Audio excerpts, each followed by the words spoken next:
2025-2030-cu illəri əhatə edən dövlət proqramında Bakıda tramvay nəqliyyatının bərpası nəzərdə tutulur. Lakin mütəxəssislər və sakinlər bu ideyanın reallaşmasını hazırki infrastruktur və yol sıxlığı səbəbindən çətin hesab edirlər. Bununla belə, bildirilir ki, tramvay sisteminin yenidən qurulması şəhərdə ekoloji nəqliyyatın təşviqi və yol hərəkətindəki yüklənmənin azaldılması baxımından mühüm üstünlüklər vəd edir.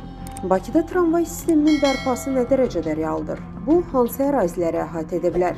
Qlobal Infoza danışan nəqliyyat eksperti Eldəniz Cəfərov deyib ki, Bakıda tramvayların fəaliyyəti mütləq bərpa olunmalıdır. Stat. Lakin bu sadəcə dekorativ xarakter daşımamalı, turistlər üçün əyləncə vasitəsinə çevrilməməlidir. Tramvay şəhərin effektiv ictimai nəqliyyat vasitəsi kimi fəaliyyət göstərməlidir. Dövlət proqramında ilkin mərhələdə layihələndirmə işlərinin aparılması, daha sonra isə tramvayın növünün müəyyənləşdirilməsi planlaşdırılır. Ekspert bildirib ki, tramvay xəttinin Mehdiyabad qəsəbəsindən başlayaraq Azadlıq prospekti boyunca 28 may ərazisinə qədər uzanması nəzərdə tutulur. Bu ərazilərdə tramvay yolunun çəkilməsi ilə bağlı ciddi çətinlik görmürəm. Əvvəllər də Azadlıq prospekti və 28 may ərazisində tramvay xətləri olub.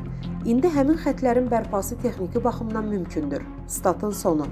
Qeyd edək ki, Bakı şəhərində tramvay sistemi 2004-cü ildə tamamilə ləğv edilib və relslər sökülüb.